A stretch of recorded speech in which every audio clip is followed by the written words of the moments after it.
que não teriam acesso. Não, essas pessoas vão ter, vai ser definido um prazo, não sei se vai ser, portanto, um mês, se vão ser 2 meses, em que as pessoas poderão votar naqueles projetos que eles, digamos, que eles entendam. Nós vamos pedir nessa altura ajuda a quem está mais perto das populações, que são as juntas de freguesia, para que as juntas de freguesia sejam polos motivadores e dinamizadores da participação desses seus, eu não gosto muito do termo fregueses, mas desses habitantes das, digamos, atuais 24, mas que a partir de setembro, de 29 de setembro, passarão a ser 15 freguesias, que participem nessa votação, eventualmente até exercendo o seu direito de voto na própria junta de freguesia, portanto, porque nós não estamos a ver e nem vamos fazê-lo, porque senão era o chamado presente envenenado. Eu dizer a uma pessoa de Crestuma ou de Lever que tinha que vir pessoalmente à Câmara, à Avenida da República votar, estava-lhe a dizer mesmo, não vais lá porque não vai votar porque a pessoa não ia lá. Portanto, agora eles vão poder exercer digamos, essa sua opção de participar na vida que também é sua na comunidade, portanto, junto de quem está perto de si, não é? E acha que os cidadãos iriam aderir? O que nós vemos é que quando há eleições há sempre uma abstenção muito significativa, para não dizer enorme, em alguns casos recentes.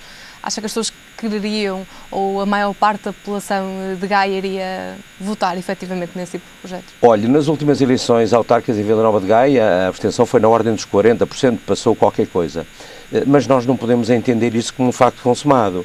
Aquilo que a Daniela está a referir poderá ter, digamos, algum sentido, mas nós não nos vamos deixar acomodar por isso. Nós vamos ter que motivar as pessoas a participarem. Para quê? Para que depois também não venham dizer de que quem gera os destinos do município ou de uma junta de freguesia não tenha em conta aquilo que eles pedem. Portanto, agora temos é que publicitar muito isto e depois cabe, não podemos também obrigar as pessoas a participarem, são as pessoas que decidem, mas eu acredito que se as pessoas verificarem que há transparência, que há ética, que há rigor e competência, eu acho que cada vez mais ganharemos gaienses para um projeto para estarem a participar na vida que também é deles. Agora não podemos é deixar que sejam os outros a decidir por nós. Refere ainda o desejo de diminuir o desemprego no concelho. Como é que uma autarquia pode ter um papel efetivo na redução do desemprego? Conforme eu já há bocadinho referi, portanto, à data 31 de maio, estavam inscritos no Centro de Emprego como desempregados em Vila Nova de Gaia quase 33 mil gaienses. Segundo se diz, portanto, esse número é substancialmente superior. Portanto, mas vamos apenas entre comas, portanto, falar desses cerca de quase 33 mil gaienses. Não há dúvida que a Câmara e as autarquias e as juntas de freguesia não são criadoras de emprego. Aliás, infelizmente, têm sido criadoras de algum tipo de emprego, digamos, pelas piores razões, mas vamos esquecer isso porque, para mim, importante é o dia de hoje e o futuro, não é o passado. Portanto, uma Câmara como Vila Nova de Gaia tem todas as condições, não é para acabar com o desemprego, porque também se o dissesse estava, digamos, a ser populista e a ser demagogo, não é isso. Agora, Vila Nova de Gaia, portanto, o município tem poder e tem o dever de motivar o tecido empresarial a participar nisso. Portanto, eu vou-lhe dar já 3 exemplos de que o Movimento Cidadãos por Gaia, quando for governo municipal, portanto, e comigo a Presidente da Câmara, o vai fazer. Uma das coisas, portanto, as juntas de freguesia, todas elas têm disponibilidade humana, eu conheço-as a todas, portanto, têm disponibilidade humana para afetarem diariamente pelo menos uma pessoa, porventura até em algumas juntas de freguesia 2 pessoas, que apenas se preocuparão de manhã até à noite, de segunda à sexta, e aquelas que trabalham ao sábado também ao sábado, a estarem a dialogar com as empresas que estão sediadas no seu território. Isto é, o Joaquim ou a Maria, portanto, vai estar, a função dela é todos os dias visitar empresas e no final do dia fazer um reporte, fazer uma espécie de relatório para o município onde vai existir um conjunto, eu não gosto de chamar gabinetes nem de comissões, porque normalmente quando se fala em gabinetes e comissões costuma-se dizer que se não queres resolver um problema, cria uma comissão ou cria um gabinete, não. Mas vão existir pessoas responsáveis que farão o tratamento desses dados, para quê? Para que quase de imediato, as pessoas, essas entidades empresariais que tenham problemas, sejam resolvidos ou sejam, digamos, ou seja-lhe dado um calendário, digamos, do seu tratamento. Outra das medidas que Vila Nova de Gaia, que a Câmara pode e deve fazer, é a cada empresa gaiense que contrate um gaiense que esteja desempregado, portanto, volto a repetir, uma empresa gaense que contrate um desempregado gaense, a Câmara pode e deve dispor de uma percentagem durante pelo menos um ano, eventualmente 2 anos, para que uma percentagem em função do vencimento que ele tenha. Portanto, essa é a segunda medida. Terceira medida, esse mesmo gabinete, portanto,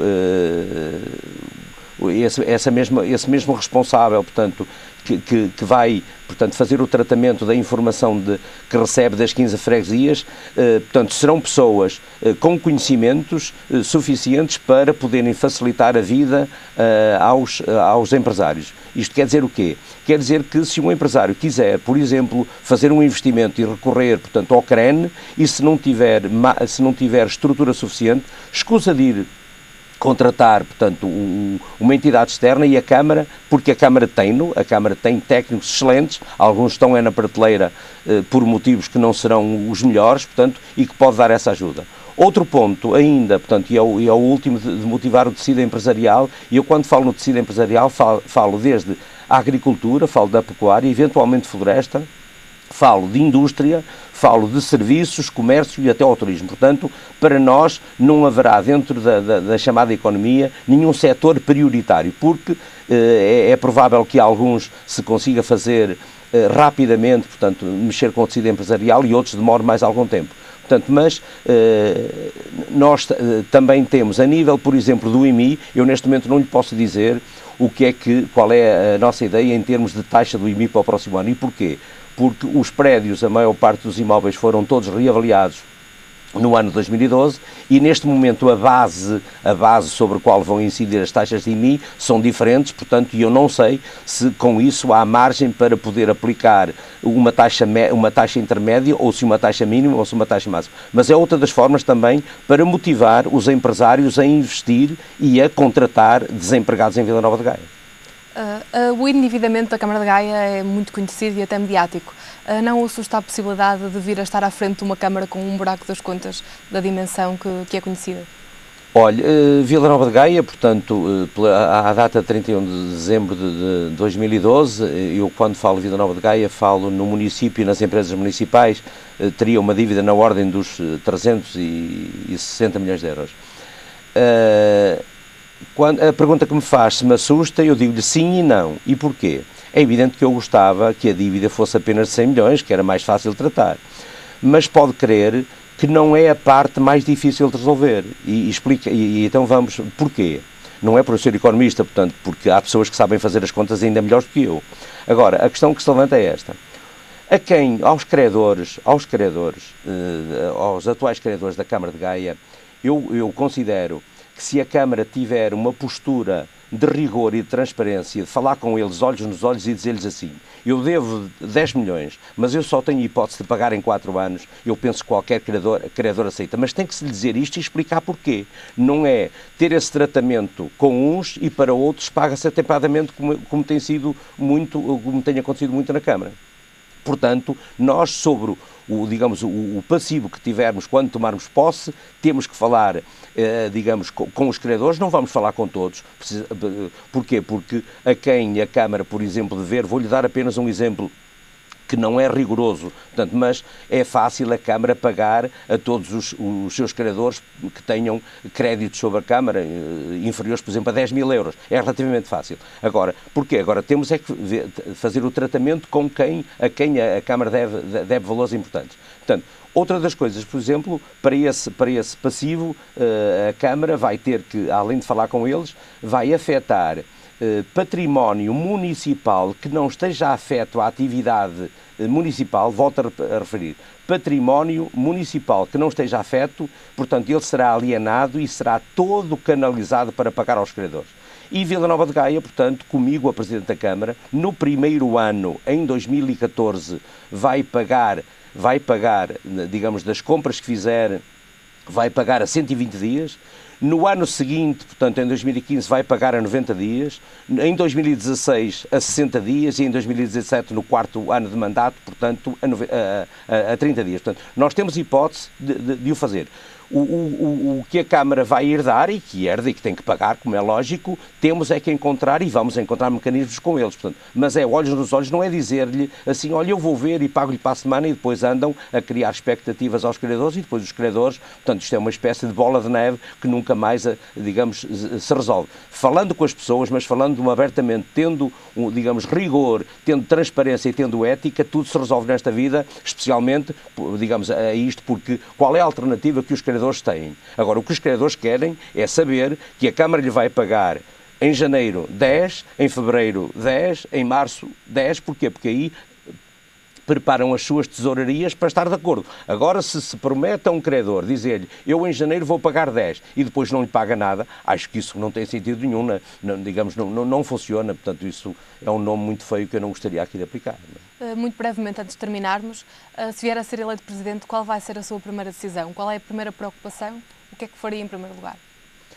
Eu já lhe disse que uma das coisas que vou fazer em primeiro lugar vai ser tomar a decisão de, a partir de 1 de janeiro de 2014, a chamada fatura da água ser reduzida para os níveis que se praticam, digamos, no Porto. Porque isso é possível, é desejável e é de uma justiça tremenda. Portanto, digamos, o resto, nós, em julho, portanto, daqui a cerca de um mês, vamos apresentar o nosso programa eleitoral e o nosso programa eleitoral vai ser, penso eu, diferente de todos os meus adversários, portanto, digamos, eles saberão de si e eu também saberei com a minha equipa, mas nós vamos procurar no nosso programa eleitoral falar de coisas concretas. Porquê? Porque os gaienses e provavelmente os outros cidadãos em Portugal estão saturados, estão fartos de ouvir frases bonitas, mas são generalidades que exprimidas, portanto, em termos de sumo,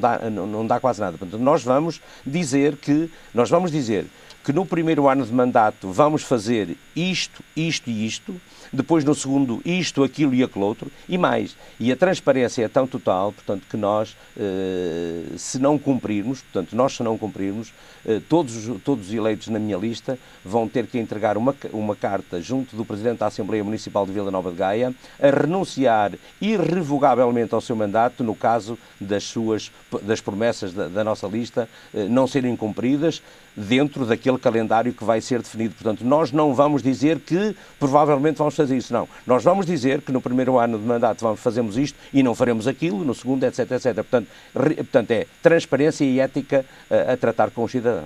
Muito obrigado pela sua participação. O Especial Autárquicas 2013 de hoje chegou ao fim. Amanhã apresentaremos um novo candidato. Boa noite. Muito obrigado.